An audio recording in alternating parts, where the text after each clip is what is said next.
daawadayaal ku soo dhawaada channelkayga fadlan subscribe dheh haddii aad nagu cusub tahay una share garay asxaabtaada haddii aad sheekadan ka heshid mahadsanid inta badan waxaan aragnaa ashqaas wadooyinka wareega oo dawarsada si ay noloshooda u maareeyaan duruufta wajiyadeeda kala duwan ayaa door weyn ka qaadata tuugsiga laakiin fuqarada dhammaantood ma ahan kuwa tuugsada waxaan halkan idinku soo gudbin doonaa sheekada tuugsadaha 70 jirka ah ee reer Syria kaasoo dhawaan meydkiisa laga helay gurigiisa ku yaal deegaanka Xayu Zuhur koonfurta caasimadda Dimashq ciidamada booliska ayaa tagay gurigiisa waxayna heleen isagoo meyd ah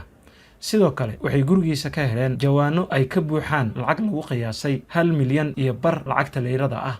afayeen u hadlay wasaaradda arrimaha gudaha Syria ayaa sheegay in qof daris la ahaa ninkan tuugsadaha ah uu la soo xiriiray booliska deegaanka Xayu Zuhur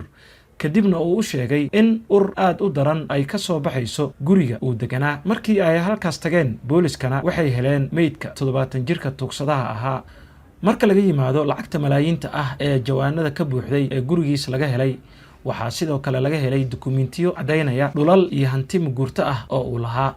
qof daris la ahaa oo warbaahinta u waramay ayaa sheegay in ay arki jireen mar walbo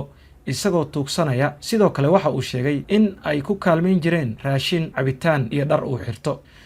dawladda Syria ayaa la wareegtay hantidii uu ka dhintay lacagtana waxaa lagu shubay bangiga dawladda haddaba daawada isleedahay waxaa jira ashqaas Soomaaliyeed oo sidan oo kale tuugsadayaal ah oo malaayiin ka sameeya kadibna ka dhinta iyagoon ku nacfin aragtidiina noogu soo hagaajiya qaybta commentiga mahadsanidin